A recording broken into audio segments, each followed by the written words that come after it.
할렐루야 할렐루야 할렐루야 할렐루야 할렐루야 할렐루야 할렐루야 할렐루야 죄짐 맡은 우리 구주 어찌 좋은 친구인지 걱정 근심 무거운 짐 우리 주께 맡기세 할렐루야 할렐루야 할렐루야 할렐루야 할렐루야 할렐루야 할렐루야 할렐루야.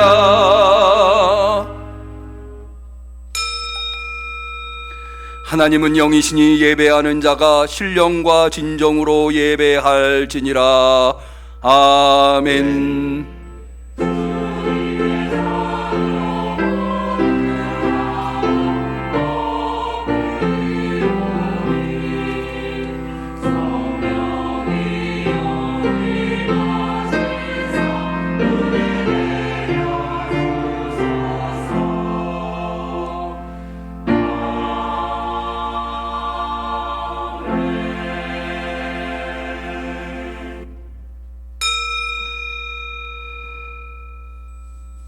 여호와께 감사하라. 그는 선하시며 그 인자심이 영원하미로다.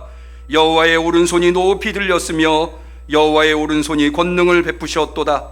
내가 죽지 않고 살아서 여호와의 행사를 선포하리로다. 이날은 여호와의 정하신 것이라. 이날에 우리가 즐거워하고 기뻐하리로다. 아멘.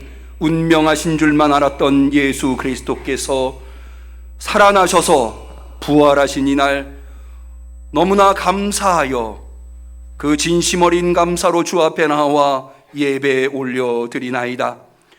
예수를 살리신 하나님이시여 하늘문을 여시고 우리의 예배를 받아주시되 부활의 능력과 기쁨이 대면으로 비대면으로 예배에 참여하는 모든 성도들에게 임하게 하여 주옵소서.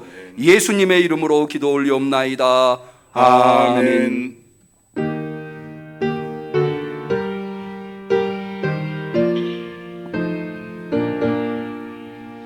주 앞에 설 때에 두려워 말아라. 가난한 우리를 도우시네. 보배로운 진리와 온유한 사랑은 주님께 다 바칠 귀한 예물.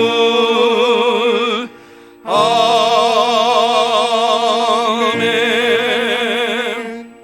부활하신 주님 앞에 우리의 신앙을 고백할 때에 전능하사 천지를 만드신 하나님 아버지를 내가 믿사오며 그 외아들 우리 주 예수 그리스도를 믿사오니 이는 성령으로 잉태하사 동정녀 마리아에게 나시고 본디오 빌라도에게 고난을 받으사 십자가에 못 박혀 죽으시고 장사한 지 사흘 만에 죽은 자 가운데서 다시 살아나시며 하늘에 오르사 전능하신 하나님 우편에 앉아 계시다가 저리로서 산 자와 죽은 자를 심판하러 오시리라.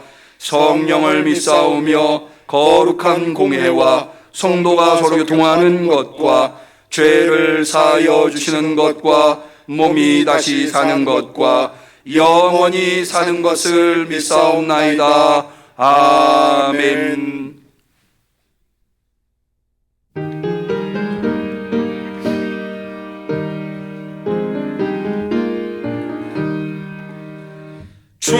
주님께 영광. 다시 사신 주 사망 권세 모두 이기시었네. 흰 옷 입은 천사 돌을 계셨던 곳은 비어 있었네.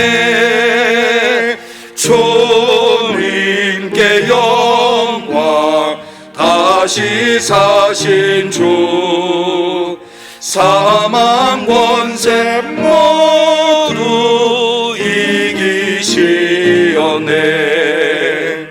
부활의 주님 나타나시사 두려움과 의심 물리치셨네. 주의 교회 기뻐 찬송하여라.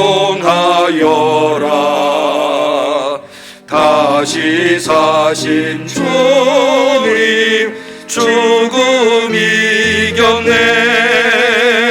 주님께 영광, 다시 사신 주, 사망 권세 모두 이기시었네. 생명의 임금, 영광의 주님, 주님 없는 삶은 헛될 뿐이야. 주의 사랑으로 세상 이기고 요단 건너 본향 가게 앞소서. 주님께 영광, 다시 사신 주, 사망 권세 모두 이기시었네.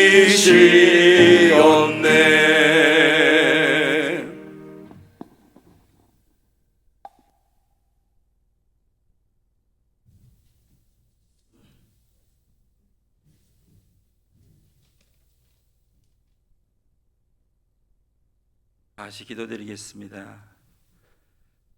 부활의 하나님, 부활의 주님, 할렐루야. 우리가 부활의 주님을 찬양합니다.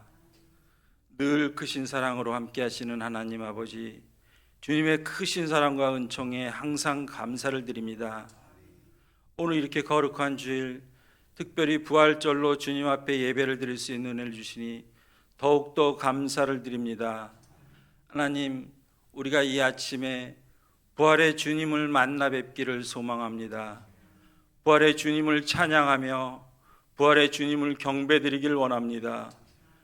우리 모두에게 천국 백성의 소망을 주시고 그 증거로 부활의 처음 열매가 되시어서 우리에게 증거로 보여주시는 주님의 은혜에 한없는 감사를 드립니다. 하나님, 우리가 주님을 더욱더 널리 전하며 주님을 찬양하며 주님을 마음껏 경배하길 원하오니 우리의 예배를 주님 기쁘게 받아주시옵기를 간절히 빌고 원하옵나이다. 하나님, 그러나 우리가 우리 자신을 한번 되돌아봅니다. 하나님, 우리는 부활의 주님을 만난 도마처럼 주님 못에 박힌 손을 만져봐야 되겠고 창에 찔리신 옆구리에 손을 넣어봐야만 확실하게 믿겠다는 그러한 신앙의 소유자들이 아닌지 우리가 돌아봅니다. 주님께서 우리에게 직접적으로 관여하는 삶, 우리가 질병이 걸렸을 때 주님이 기적같이 우리를 낫게 하여 주시고, 또 우리가 물질적으로 어렵거나 생활적으로 힘든 부분이 있을 때 주님께서 즉시 해결해 주셔야 되겠고, 또 우리 삶의 만사 형통의 축복을 주셔야만 주님, 우리가 주님을 확실하게 믿고 따라가겠다는 우리가 아닌지 우리가 돌아보며 주님께 회개합니다. 하나님, 우리는 정말 죄악이 가득하고 정말 어리석기가 한이 없는 우리 자신이지만 하나님께서 우리를 있는 그대로로 인정하시고 우리를 그대로 보아주셨듯이 우리도 주님을 그대로 인정하며 따라가는 우리 신앙인들이 될 수 있도록 주님 도와주시옵소서. 우리 가운데 포도나무에 열매가 없으며 감람나무에 소출이 없으며 우리의 양이 없으며 외양간에 소가 없을지라도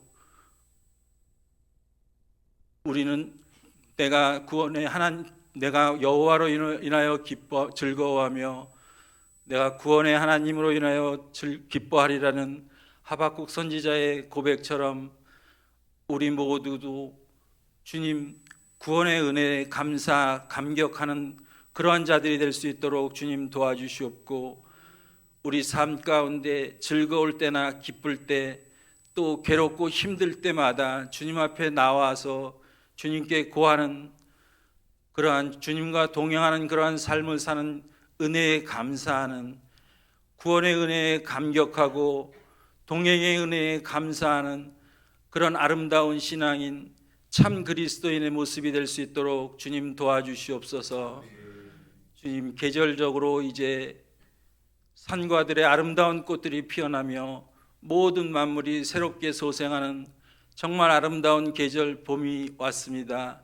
하나님, 우리 이 아름다운 계절만큼 우리의 마음도 밝고 환한 마음, 정말 기쁘고 즐거운 마음, 무엇이든지 할 수 있다는 그런 긍정적인 마음을 가지고 나아갈 수 있도록 주님 도와주시옵소서.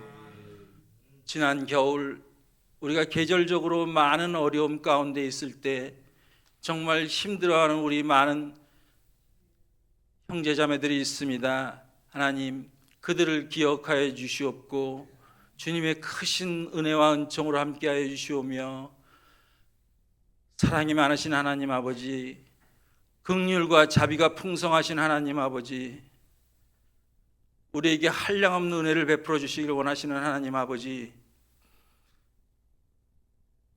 정말 우리의 부족함을 주님 용서하여 주시옵고, 우리가 어리석어서 주님께 즉시 응답에 대한 기도를 정말 우리가 회개하며 방금 드렸는데도 주님 즉시 응답에 대한 기도를 주님께 간구합니다. 하나님, 우리 삶에 힘이 들어서 어려워하는 많은 이웃들이 있습니다. 하나님, 그들을 주님께서 기억하여 주시옵고 부활의 주님, 소망의 주님께서 그들의 손을 잡고 일으켜 세워주시며, 하나님, 그들이 어느 곳에 있든지 우뚝 서서 나아갈 수 있도록 주님 은혜를 베풀어 주시옵기를 간절히 빌고 원하옵나이다.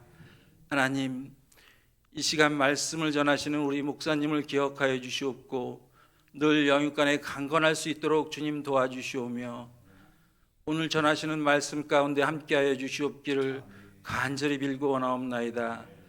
늘 기쁨과 감사함으로 주님 앞에 찬양을 드리는 시온 성가대의 찬양을 주님 기쁘게 받아주시오며, 주님 늘 한없는 영광 삼아 주시옵소서.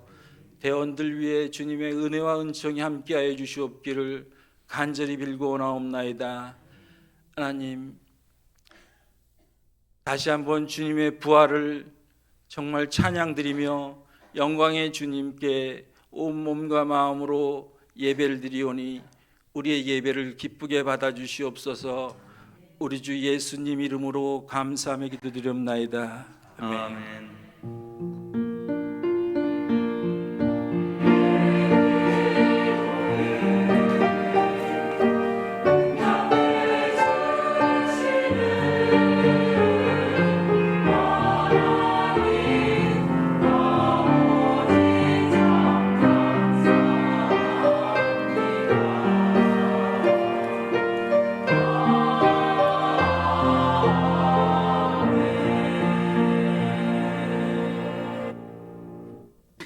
하나님께서 우리의 간절한 기도를 들어주시기를 축원합니다. 성시교독을 하겠습니다. 교독문은 62번, 오늘 부활절을 맞이해서 부활절 교독문을 같이 교독합니다.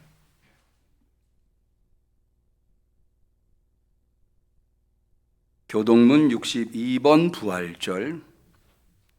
하나님께서 사망의 고통을 풀어 살리셨으니 이는 그가 사망에게 매여 있을 수 없었음이라. 우리 주 예수 그리스도로 말미암아 우리에게 이김을 주시는 하나님께 감사하노라. 예수께서 친히 그 가운데 서서 너희에게 평강이 있을지어다 하시니 저희가 놀라고 무서워하여 그 보는 것을 영으로 생각하는지라. 예수께서 가라사대 어찌하여 두려워하며 어찌하여 마음에 의심이 일어나느냐. 내 손과 발을 보고 나인 줄을 알라. 나를 만져보라. 영은 살과 뼈가 없으되 너희 보는 바와 같이 나는 있느니라. 그리스도께서 죽은 자 가운데서 다시 살아 잠자는 자들의 첫 열매가 되셨도다. 같이 하겠습니다.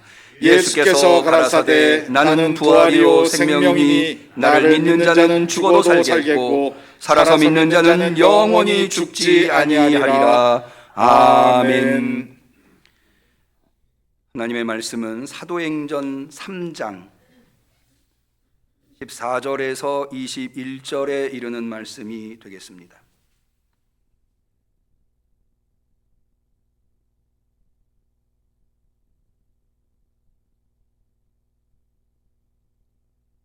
(2022년도) 부활절을 맞이해서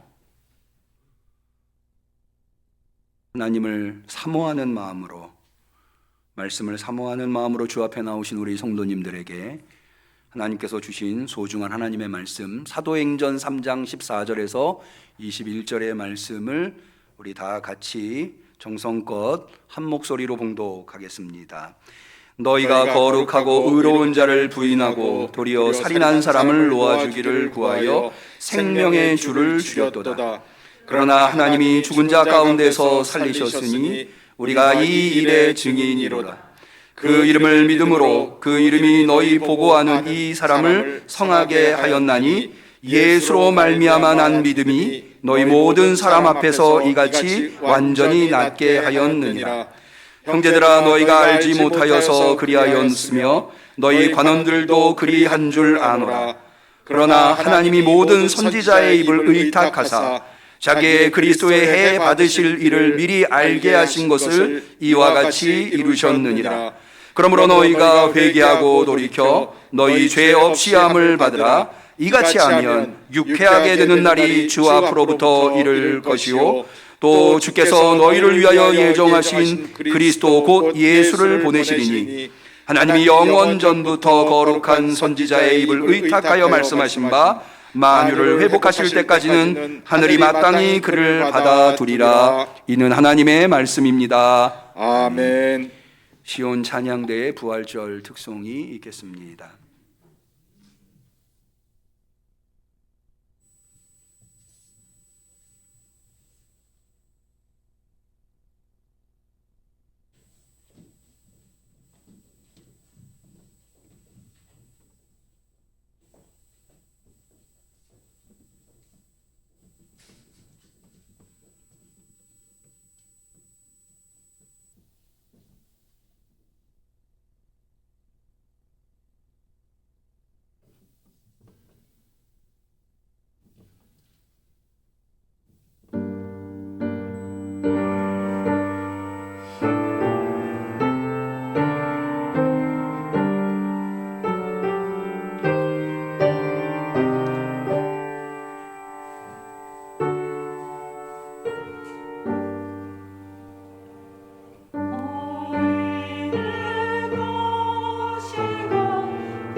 부활의 아침에 대면으로 비대면으로 주 앞에 나와 예배드리시는 우리 모든 성도님들을 환영하고, 하나님께서 이 어려운 시대를 신앙으로 살아가고 있는 우리 성도님들에게 부활의 기쁨과 능력을 충만히 베풀어 주시기를 주님의 이름으로 간절히 축원합니다.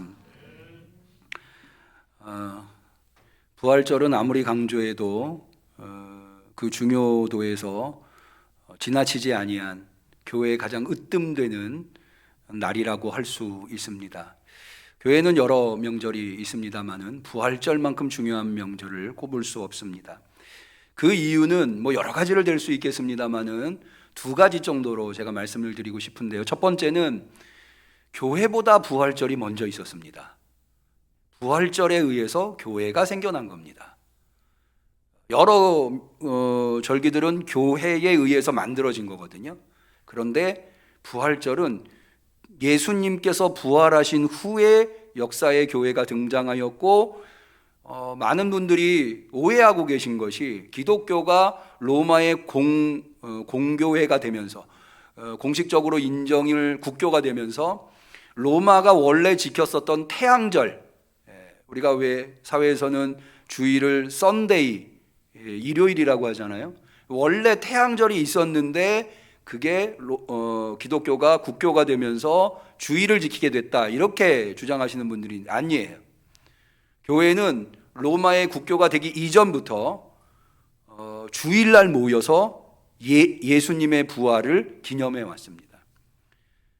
그래서 교회보다 먼저 있었고, 이 부활절로 인해서 교회가 탄생했기 때문에 교회에게 가장 중요한 절기를 하나 꼽으라고 한다면 단연코 부활절을 꼽을 수 있는 겁니다. 아무리 교회에서 부활절을 강조한다 하더라도 사실은 부활절을 맞이하는 우리 성도들한테는 두 가지 정도의 질문이 생기기 마련입니다. 첫 번째는 뭐냐 하면, 그게 정말 사실일까? 예수님이 부활하신 것이 정말 사실일까? 이것은 누구나 드는 생각으로서 부활절 설교에 부활이 역사적인 사실이며 믿어야 한다고 하는 것을 가장 많은 목사님들이, 설교자들이 강조하고 있다는 것만으로도 부활이 사실이라고 하는 것을 믿기가 어렵다고 하는 것을 반증하고 있다고 할 수 있는 거죠. 실제로 성경에서조차도 예수님의 부활을 거부하는 두 가지 억측이 있는데, 첫 번째는 예수님은 죽은 것이 아니다. 죽은 것이 아니라 잠깐, 이렇게 표현하면 어떨지 모르겠습니다만은 졸도한 것처럼 의식을 잃었다가 깨어나신 거다. 진정으로 죽은 게 아니다 라고 하는 주장이고요. 두 번째 주장은, 이건 아예 성경에 있는데, 마태복음에 있는데, 예수님이 죽은 것은 사실이나 제자들이 예수님의 시신을 감추어 두고는 부활했다고 거짓으로 주장하고 있다 라고 하는 억측입니다. 이런 억측들이 성경에 이미 기록되어 있는 것만으로도 부활이 역사적인 사실이라고 하는 것은 처음부터 사람들에 의해서 받아들이기 어려운 것으로 평가해 볼 수 있다고 하는 거죠. 부활이 정말 사실일까? 두 번째는, 부활이 사실이라 하더라도 2000년 전에 로마에 의해서 십자가에 죽은 한 사람이 살아났다고 하는 것이 유대 땅에서 오늘날 대한민국에서 살고 있는 2000년 후의 우리들에게 그것과 무슨 상관이 있는가? 라고 하는 질문인 거죠. 하루하루 사실은 삶을 이어나가는 것이 쉽지 않은 우리들이 2000년 전에 누군가 살아났다고 하는 것에 대해서까지 우리가 신경을 쓰며 살아야 하는 것인가? 이런 질문들이 생겨날 수 있는 거죠. 이런 질문들에 대해서 올바로 답할 수 없다면 우리는 이 예수님이 부활하신 부활의 기쁨에 제대로 동참하고 그 능력을 누리기가 어려울 듯합니다. 그래서 저는 오늘 2022년도 부활절 아침에 우리 성도들과 함께 이 두 가지 문제를 좀 가지고 씨름했으면 하는 겁니다. 이 두 가지 문제에 답을 얻고자 하는 우리들에게 오늘 우리가 읽은 사도행전 3장에 나와 있는 이른바 베드로의 솔로몬 행각 설교는 대단히 중요한 생각할 지점을 우리에게 주고 있다 판단이 됩니다. 왜 그런가 하면 베드로는 오늘 설교에서 예수님이 부활했다고 하는 것을, 살아났다고 하는 것을 아주 단순하고 명백하게 증명하고 있기 때문입니다. 그리고 두 번째로는 그 예수님의 부활이 우리들과 매우 밀접한, 우리들에게 어떤 매우 인생에서 중요한 결단을 내려야만 한다고 하는 것을 요구하고 있기 때문에 이 두 가지 질문에 우리가 답을 얻어볼 수 있어서 이 말씀을 살펴보고자 하는 겁니다.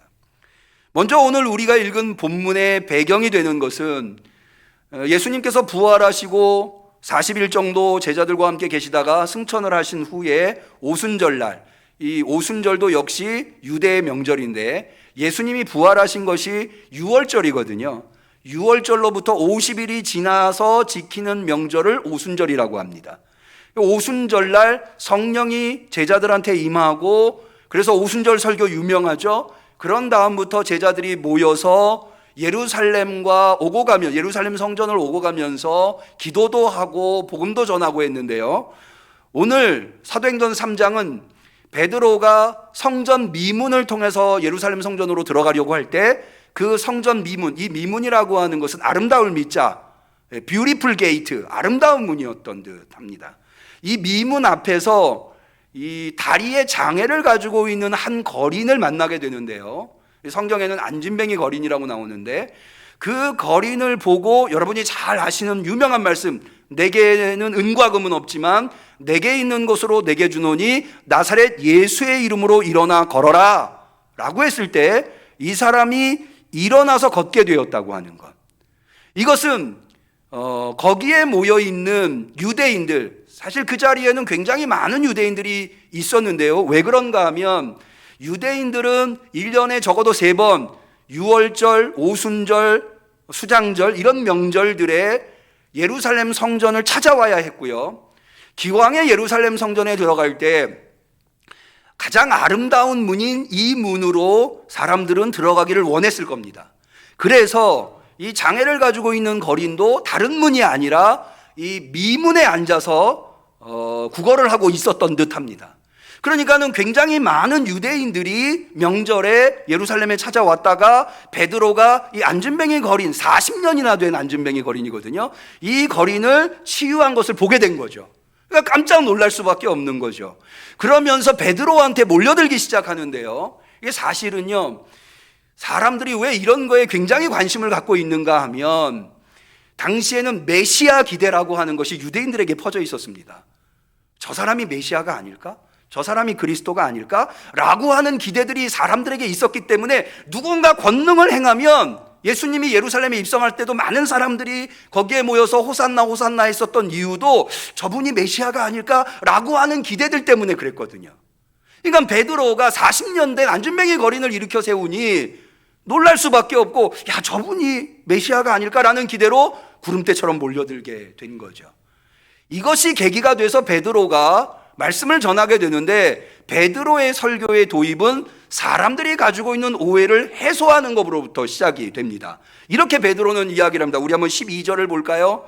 읽지는 않았습니다만 베드로가 이것을 보고 백성들에게 말하되 이스라엘 사람들아, 이 일을 왜 기이 여기느냐? 우리 개인의 권능과 경건으로 이 사람을 걷게 한 것처럼 왜 우리를 주목하느냐? 다시 말해서 베드로는 사람들이 베드로한테 주목을 하니까 베드로가 개인적인 능력이나 경건으로, 베드로의 능력으로 이 사람을 일으켜 세운 것처럼 생각하는 것이 오해라고 하는 것을 먼저 지적을 합니다. 그러면 이 사람은 어떻게 일어나게 됐을까요? 이 사람은 어떻게 일어나? 그것은 바로 예수 그리스도가 이 사람을 일으켜 세웠다는 겁니다. 예수 그리스도가. 이게 왜 명백한 예수님의 부활 설교인가 하면은요, 여러분 보세요.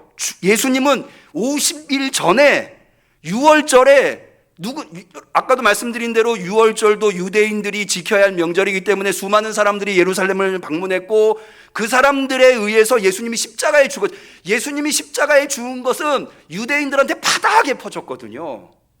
야, 갈릴리에서 온 권능 있던 어떤 나사렛 예수라는 사람이 그 많은 권능을 행하더니 십자가에 결국에는 죽었다.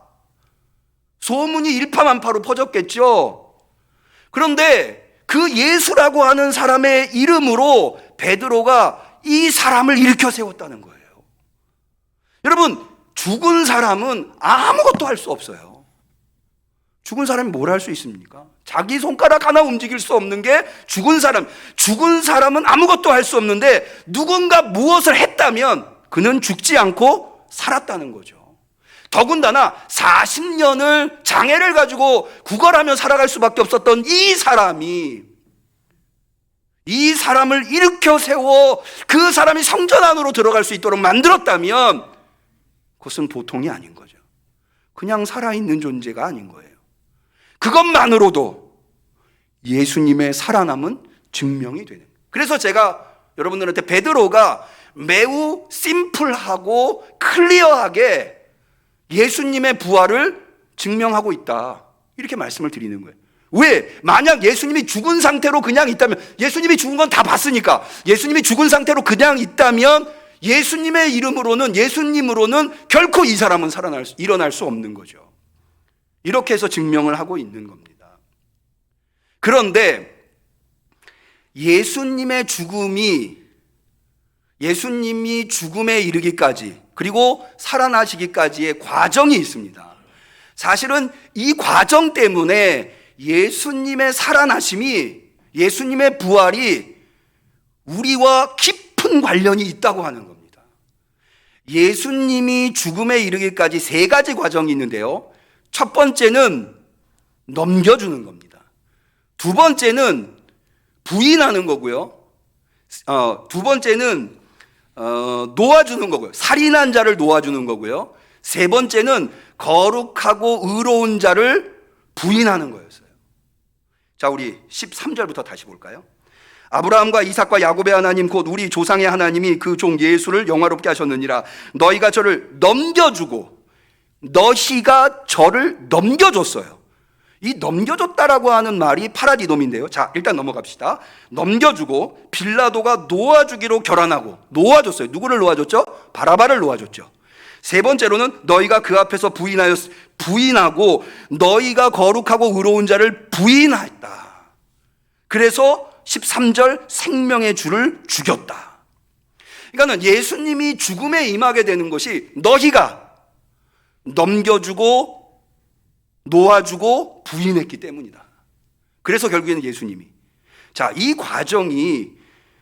과정을 베드로가 언급하는 것이 왜 중요하냐면, 자, 넘겨주는 것, 누가 넘겨줬나요? 가룟 유다가 넘겨줬죠. 예수님의 십자가의 죽음은 가룟 유다로부터, 이 파라디돔이라고 하는 단어는요, 초대교회의 박해 상황을 표현하는 아주 중요한 단어입니다. 넘겨줬어요. 그런데 넘겨주는 것도 세 가지 과정을 거칩니다. 첫 번째, 가룟 유다가 넘겨주죠. 은 30냥을 받고. 두 번째, 산헤드린 공회의 대제사장이 재판하는 그 법정에서 빌라도에게 넘겨주죠. 세 번째는 빌라도가 어디에 넘겨줍니까? 십자가에 넘겨줍니다. 그래서 결국에는 예수님이 죽게 되시는 거죠. 여러분, 이 과정에서 우리는 뭘 보게 되는가 하면, 여러분, 가룟 유다가 예수님을 넘겨줄 때 은 30냥을 받고 넘겨줬죠? 뭐 때문에 넘겨줬습니까? 탐욕 때문에 넘겨줬어요. 탐욕이 예수님을 팔아넘기게 한 거예요. 여러분, 왜 이것이, 너희가 어쩌면 오순절날 그 자리에 모여있는 사람들이 유월절 가룟 유다가 아닐런지 몰라요. 예수님이 그렇게 대제사장이 보낸 군인들에 의해서 체포될 때 제자들이 뿔뿔이 흩어지고 예수님을 부인한 그 사람이 아닐런지 몰라요. 그럼에도 불구하고 오순절날 모인 그 사람들을 향해서 너희가 넘겨주었다고 베드로가 이야기하는 이유는, 여러분, 세상은 어떠합니까? 우리가 살고 있는 세상은 탐욕에 의해서 힘없고 연약한 사람들이 억압을 당하는 그런 세상 아닌가요? 우리가 경험하고 있는 세상은 어떤 세상인가요? 그렇게 탐욕이 지배하는 세상. 오늘날도 우크라이나에 저 전쟁이 왜 일어났나요? 탐욕에 의해서 수많은 연약한 사람들이 힘없는 사람들이 죽어나가고 희생되는 상황. 그게 바로 가룟 유다가 한 일이에요. 가룟 유다가 탐욕에 의해서 예수님을 넘겨준 거는 오늘날도 여전히 이 세상을 지배하고 있어요. 두 번째로 산헤드린 공회 대제사장이 재판관으로 있는 이 산헤드린 유대 종교회의, 유대의 가장 최고의 재판기관 산헤드린에서 예수님은 어떻게 사형을 언도받았나요? 거짓 증인들에 의해서 이루어진 거짓 재판이었어요. 여러분, 얼마나 많은 이 세상에, 여러분, 재판이라고 하는 게 뭐예요? 거짓을 드러내고 진실을 규명하는 게 재판 아닌가요? 그런데 산헤드린 공회의 대제사장이 판사로 있는 이 재판은 거짓 재판이었어요. 거짓 증인들을 내세워서 결국에는 그 거짓이 진실을 덮어버렸어요. 여러분, 우리가 살고 있는 이 세상은 어떤가요? 진실이 늘 이기시던가요? 여러분들이 경험하는 세상은 결국에는 진실이 이기는 세상이던가요? 사실 많은 사람들이 오히려 진실이 이기는 세상이 아니라 거짓이 진실을 덮어버리는, 거짓이 진실을 이겨버리는 그런 세상을 경험하고 있진 않나요? 또 빌라도의 재판은 어땠나요? 빌라도는 예수님이 무죄한 걸 알았어요. 어떻게 해서든지 예수님을 풀어주려고 했어요. 그래서 예수님에게 죄를 발견할 수 없다. 빌라도는 예수님을 십자가에 못 박으라고 하는 군중들한테 그렇게 얘기했어요. 군중들이 물러서질 않는 거예요. 그래서 아시죠? 빌라도가 하나의 계략을 생각해내요. 그게 뭐냐? 명절이면 방금 말씀드린 대로 예수님이 십자가에 죽으신 것이 유월절이거든요. 유월절은 유대인들에게 중요한 명절. 명절 때는 유대인 죄인 중에 하나를 풀어주는 전통이 있었어요. 오늘날도 사실은 그런 전통이 있죠. 그런데 빌라도는 예수님이 무죄한데도 불구하고 사람들이 예수를 사형에 처하라고 소리 지르니까 좋다, 그러면 예수를 유죄라고 판결하지만 예수를 명절에 죄인 하나 풀어주는 전통에 의해서 풀어주자라고 하는 타협을 제시합니다. 굉장히 지혜로운 타협인 것 같죠? 그럼에도 불구하고 결국에는 예수님은 풀려나지 않아요. 누가 풀려납니까? 바라바라고 하는 살인자가 풀려나요. 의인은 죽음에 이르게 되고 살인자가 결국에는 풀려나게 되는, 이걸 뭐라고 해요? 불의한 재판이에요. 불의가 정의를 이겨버리는. 빌라도의 재판은 그랬어요. 여러분, 여기에 얼마나 많은 권모술수들이 작용하는지 아십니까? 자, 보세요. 가룟 유다가 예수님한테 예수님을 배반할 때, 예수님이 체포될 때 가룟 유다가 자기를 따라온, 데리고 온 사병들한테 예수님임을 표시하는 표식이 뭐였나요? 입 맞추는 거였어요. 가룟 유다 제자가 스승인 예수님한테 입을 맞추는 행위는 당시에 스승에 대한 존경과 사랑의 표현이에요. 그렇게 인사하는 거였어요. 그런데 가룟 유다는 그 제자가 스승에게 하는 사랑과 존경의 입맞춤을 뭘로 바꿨나요? 죽음의 입맞춤으로 바꿨어요. 탐욕을 채우기 위해서 권모술수가 사용되는 거예요. 여러분, 산헤드린의 대제사장이 재판하는 이 산헤드린 법정은 어떠했나요? 진실을 덮기 위해서 거짓 증언자들을 세워요. 그리고 그들에게 거짓 증언을 하게 만들어요. 온갖 술수들이 난무하고 있어요. 빌라도의 재판은 어땠나요? 빌라도는 타협점을 찾으려고 그랬어요. 그런데 그것은 결코 타협점이 되지 못했어요. 결국에는 불의가 정의를 죽여버렸어요. 그게 바로 예수님이 묻힌 무덤이에요. 사실 그 앞에서 저는 베드로가 예수님을 부인하는 장면을 보면 마치 그 베드로의 모습이 제 모습 같아요. 예수님이 체포될 때 베드로는 칼을 들어서 대제사장의 종 말고라고 하는 사람의 귀를 칩니다. 예수님께서 도로 꽂으라는 거예요. 칼을 쓰는 자는 칼로 망할 것이라고 하면서. 베드로는 주춤했어요. 결국엔 제자들은 다 뿔뿔이 흩어져 도망가 버렸어요. 근데 베드로는 도망가지 못하는 거예요. 예수님이 체포돼서 대제사장한테 끌려가는 그 밤 동안 베드로는 멀찍이 서서 예수님을 따라가요. 그런데 베드로한테 몇몇 사람이 너도 예수당이지? 그렇게 얘기할 때 베드로는 극구 부인을 해요. 그러다가 나중에는 예수님을 욕하기까지 합니다. 베드로의 모습은 어쩌면 어정쩡하게 서 있는, 적극적으로 나서지도 못하고 뒤로 물러가지도 못하는 나의 모습, 우리의 모습은 아닌지. 어떻게 보면 세상의 모든 탐욕과 거짓과 불의가 그 안에서 이러지도 저러지도 못하는 우리 그리스도인들의 모습이 예수님의 죽음의 과정에 여실히 드러나고 있는지 몰라요. 그런데요, 그렇게 탐욕이 이기는 줄 알았어요. 그렇게 거짓이 진실을 덮어버리는 줄 알았어요. 그렇게 불의가 정의를 죽여버리는 줄 알았어요. 그런데요, 하나님이 예수님을 살리셨어요. 저는요, 이 대목을 볼 때는 몸에 전율을 느껴요. 여러분 보세요. 세상은 온갖 방법을 동원해서 예수를 죽이려고 해요. 거기에는 인간이 동원할 수 있는 수단과 방법들이 죄다 나와요.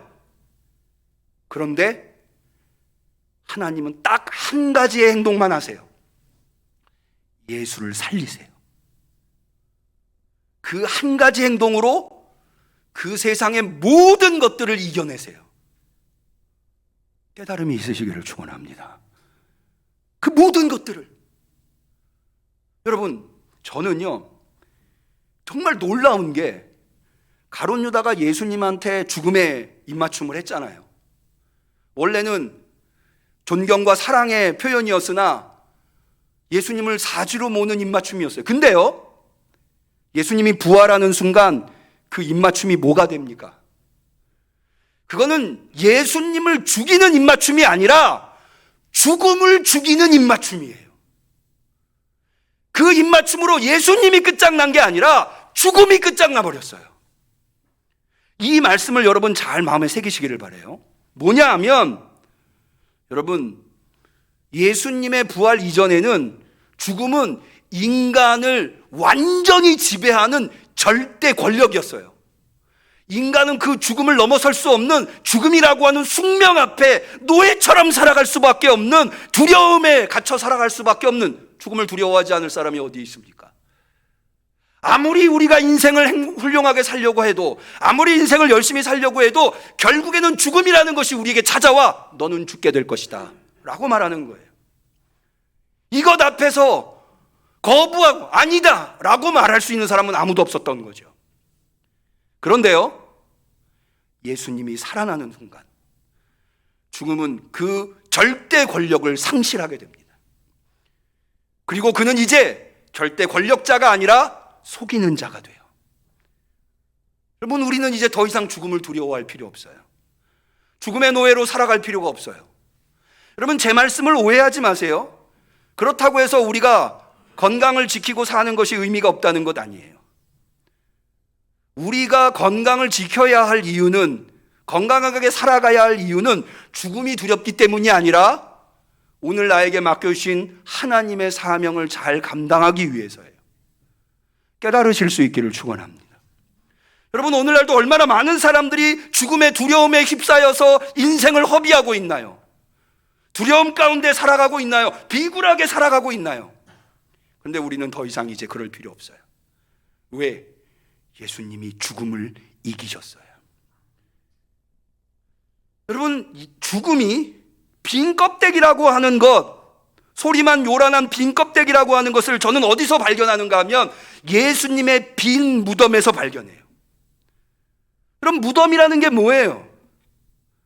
무덤은 그 안에 시신이 있어야 돼요. 그런데 예수님의 무덤은 시신이 없어요. 비어 있어요. 그럼 그건 뭐예요? 무덤이라고 할 수 없어요. 껍데기만 있는 무덤이.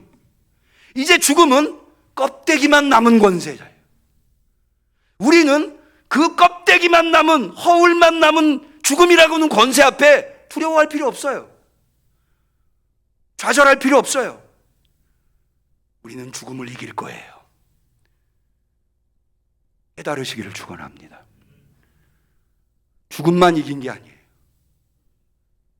예수님이 부활하심으로 세상이 뒤집혔어요. 세상은 탐욕이 지배했어요. 세상은 거짓이 지배했어요. 세상은 불의가 지배했어요. 우리는 날마다 아침에 눈을 뜨면서 하루를 열심히 살아봤지만 결국에는 탐욕의 지배를 받고, 결국에는 거짓에 묻혀버렸고, 결국에는 불의에 지고 말았어요. 우리는 날마다 삶을 살면서 그것들이 얼마나 세상에서 강력한 힘을 가지고 있는지를, 그래서 얼마나 많은 사람들이 그 앞에 무릎 꿇을 수밖에 없고 비굴한 삶을 살 수밖에 없는지를 목격했어요. 그런데 예수님이 부활하셨어요. 세상이 뒤집혔어요. 더 이상 탐욕이 이기지 않아요. 더 이상 거짓이 이기지 않아요. 더 이상 불의가 이기지 않아요. 하나님이 이기세요. 결국에는 하나님이 이기세요. 한번 저를 따라해 보십시오. 결국에는 하나님이 이기십니다. 마음에 새기시기를 축원합니다. 이제는 탐욕의 노예로 살아갈 필요 없어요. 이제는 거짓 앞에 비굴하게 굴 필요 없어요. 이제는 불의 앞에 당당하게 맞설 수 있어요.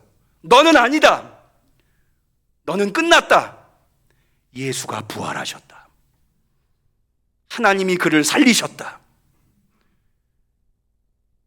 세 번째로요, 여러분, 예수의 죽음은 예수의 사람들로부터 버림받는 과정이었어요. 그런데 예수님께서 부활하심으로 말미암아 그 모든 것들이 끝장났어요. 가룟 유다한테 버림받았어요. 제자들한테 버림받았어요. 유대 종교인들한테 버림받았어요. 로마에게 버림받았어요. 근데 보세요. 예수를 그렇게 해서 죽였어요. 모두가 힘을 합쳐서 예수를 죽였어요. 근데 결국엔 누가 죽었나요? 가룟 유다가 예수를 죽음에 넘겨줬지만 예수는 살아나고 가룟 유다가 죽었어요. 유대의 종교 지도자들이 온갖 거짓과 술수로 예수를 죽여버렸지만 예수는 살아나고 AD 70년에 그들이 금과 옥으로 여기는 예루살렘 성전은 멸망하고 유대교는 역사 속에서 사라졌어요. 로마는 어떻게 됐죠? 정의를 묻어버리려고 불의를 감행했었던 로마는, 예수는 살아나고 로마는 역사에서 사라져버렸어요. 그러니 여러분, 사랑하세요. 무슨 얘기인고 하니 여러분이 사랑하시다가 이용당하실 수 있어요. 예수님처럼. 그러면 누구나 이런 생각이 들어요. 사랑할 필요 없구나. 내가 사랑해봤자 결국에는 결과가 이거구나 라는 좌절감에 빠질 수 있어요. 더 이상 사랑의 손길도, 사랑의 걸음도 내디딜 수 없어요. 그런데요, 예수님이 부활하셨을 때 누구를 찾아오셨나요? 제자들을 찾아오셨어요. 내가 나를 사랑하느냐? 내가 나를 사랑하느냐? 여러분, 결국에는 사랑이 이깁니다. 사랑하세요. 예수의 부활은 세상을 뒤집어 놨어요. 죽음을 이겼고요. 세상의 불의와 거짓과 탐욕을 이겼고요. 세상의 미움을 이겼어요. 오늘 그 부활하신 예수님을 오늘 우리는 맞이하고 있는 거예요. 이제는 더 이상 세상의 노예로 살아가지 마십시다. 저는 오늘 본문에서 굉장히 제 마음에 쏙 드는 단어 하나를 발견하게 되는데요. 그게 뭐냐 하면, 자, 우리 한번 19절을 보십시다. 그러므로 너희는 회개하고 돌이켜. 이제까지는 우리는 죽음 앞에 두려움으로 살았어요. 탐욕과 거짓과 불의 앞에 비굴하게 살았어요. 그리고 미움의 노예가 돼서 살았어요. 그런데 이젠 회개해야 돼요. 예수님이 살아나셔서 세상이 뒤집혔으니까 회개해야 돼요. 너희 죄 없이 함을 받으라. 이같이 하면 유쾌하게 되는 날이 주 앞에서 이를 것이요.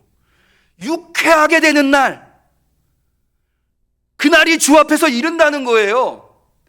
여러분, 우리 응암교회 성도들은 다 이 유쾌하게 되는 날을 경험하실 수 있기를 축원합니다. 어떻게 하면?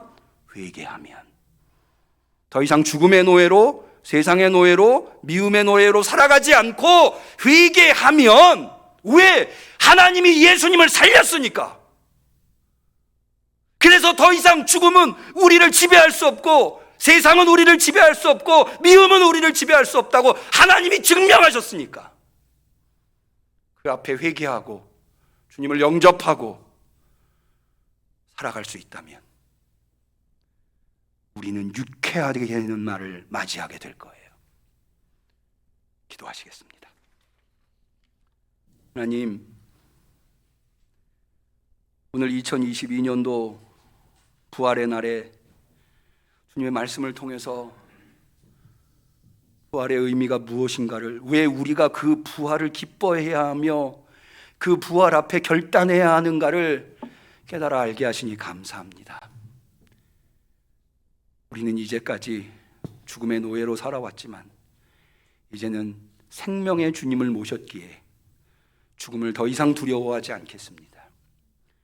우리는 세상의 탐욕과 불의와 거짓 앞에 타협하며 비굴하게 살았지만 이제는 그렇게 살지 않겠습니다.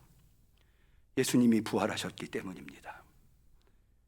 우리는 미움에 사로잡혀 살았지만 이제는 그러지 않겠습니다. 사랑으로 살겠습니다. 예수님이 부활하셔서 우리들을 찾아오셨기 때문입니다. 주님 감사합니다. 성령님, 우리의 이런 부활의 아침의 결의가 유쾌하게 되는 날까지 이어질 수 있도록 역사해 주시옵소서.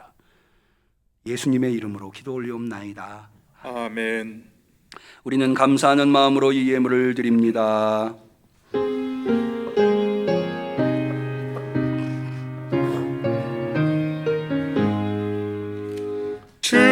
즐겁도다 이날 세세에 할 말, 사망 권세 깨고 하늘이 열려 죽은 자가 다시 살아나와서 생명의 주 예수 찬송하도다. 즐겁도다 이날 세세에 할 말, 사망 권세 깨고 승리하셨네. 생명의 주의 죽음 이기고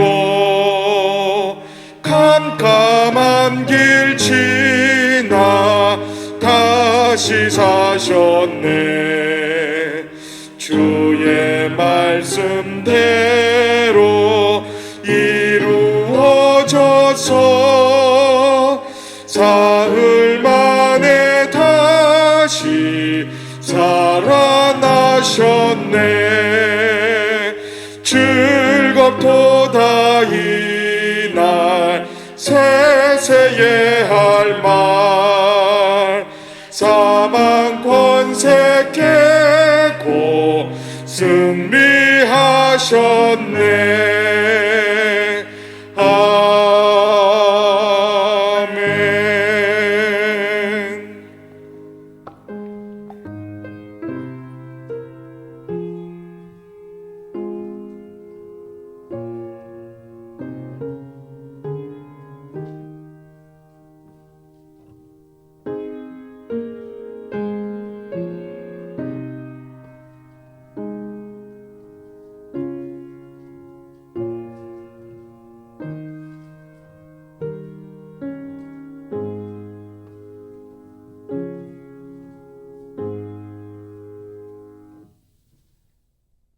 귀한 예물 드린 손길들이 있습니다.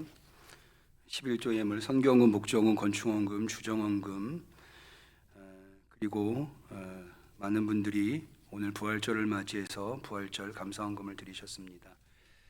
부활절 감사원금은 호명하지 않고 다음 주 주보에 기재하도록 하겠습니다.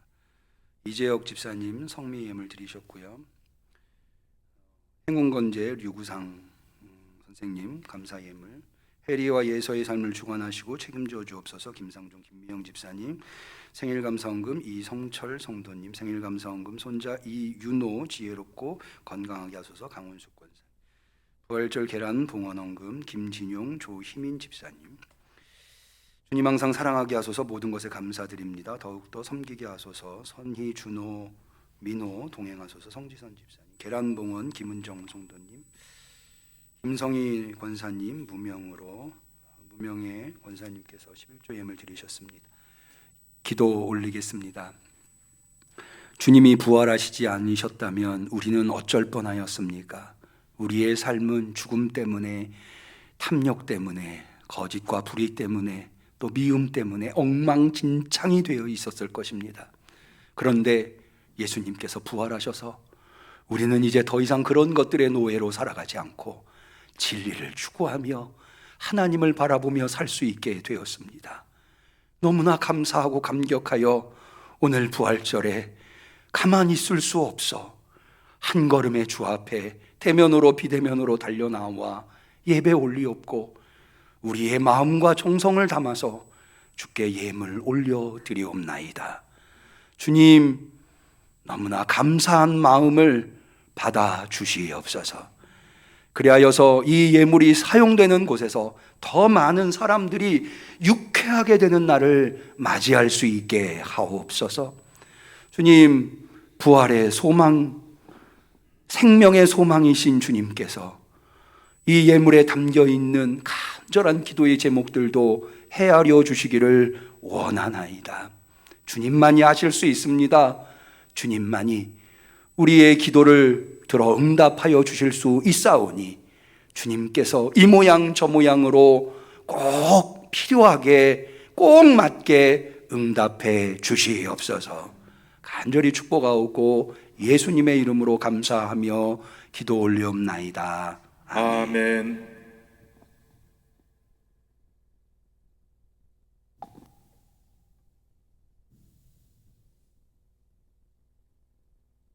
합니다. 교회 소식을 말씀드리겠습니다. 먼저 생일이신 분을 축하드립니다. 정민우 청년이 지금 군복무하고 있는데 건강하게 군복무할 수 있도록 기도해 주시고 조민혁 청년 기도해 주시면 감사하겠습니다. 광고 말씀을 드립니다. 오늘은 부활절을 맞이해서 부활절 달걀을 나누어 드리도록 하겠습니다. 나가시면 교회 입구에서 부활절 달걀을 나누어 드리는데요. 한 가지 어제 청년들이 부활절 달걀을 만들면서 나름대로 또 부활절 달걀을 이쁘게 꾸며 놓은 게 있더라고요. 한 3조 정도를 이렇게 나누어서 부활절 달걀을 교회 입구에다 꾸며 놨는데 부활절 달걀 품평회를 하는 거예요. 근데 참여하시는 방법은 나가실 때 이 부활절 한 분에게 드리는 이 포장되어 있는 부활절 달걀을 받으시고 본인이 보시기에 이뻐 보이는 달걀을 하나씩 이렇게 집어 가시면, 오늘 1부 예배 때도 좀 오시고 2부 예배 때도 부활절을 맞이해서 많이들 오셔서 2개까지는 안 될 것 같아요. 하나를 한 분씩 이렇게 가져가시면 청년들이 제일 많이 소진된 달걀이 있는 팀이 이제 이기는 걸로 그렇게 한다고 합니다. 그러니까 여러분께서 그렇게 가져가시면 좋겠고요. 부활절 달걀을 이제 비대면으로 예배를 드리시는 성도님들께서는 부활절 달걀, 그래도 1년에 부활절 맞이해서 달걀을 또 나누는 것이 굉장히 중요한 일 아닙니까?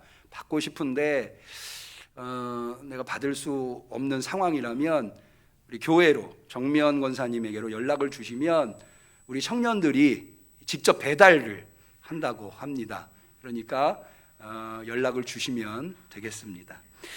이번 달걀은 우리 김은정 성도님과 조희민 집사님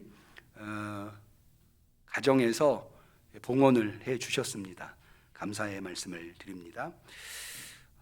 어저께로 이 사순절 새벽기도회를 마쳤습니다.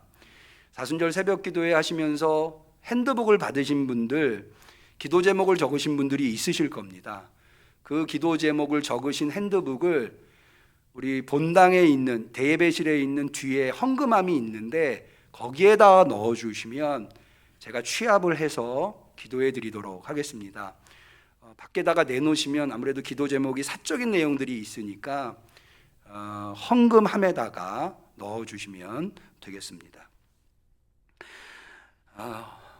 이제 많이 마스크를 실내에서 착용하는 것을 포함한 몇 가지 사항만 제외하고 사회적 거리 두기는 거의 다 해제가 된 것을 아실 겁니다. 그래서 모임의 인원의 제한이 이제 없고 모임 시간의 제한이 없습니다. 그래서 이 부활절을 기점으로 해서 또 제가 안내받기로는 25일부터, 그러니까는 내일 말고 그 다음 주 월요일부터는 교회에서 취식도 가능하다고 하는 안내를 받았습니다.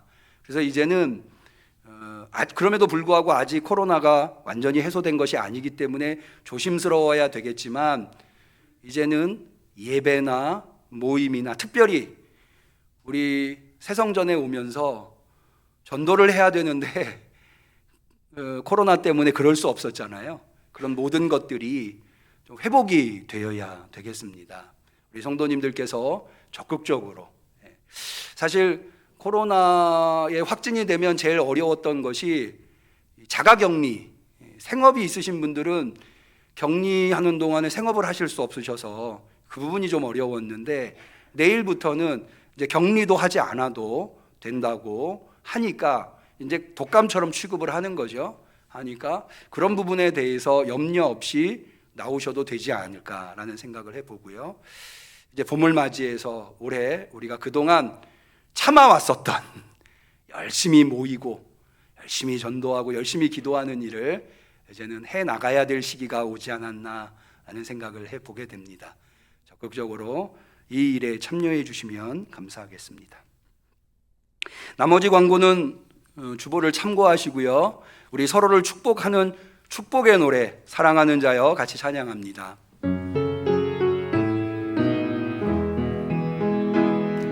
사랑하는 자여 너의 영혼이 잘됨같이 언제나 범사에 잘되고 강건하기를 내가 간구하노라. 우리 하나님께 영광의 박수 올리겠습니다. 곁에 계신 분들과 서로 오늘은 부활절이니 이렇게 인사합시다. 그리스도께서 부활하셨습니다. 그리스도께서 부활하셨습니다.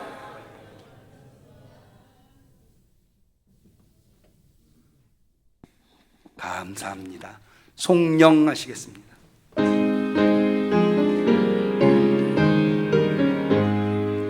만복의 근원 하나님 온 백성 찬송 드리고 저 천사여 찬송하세 찬송 성부 성자 성령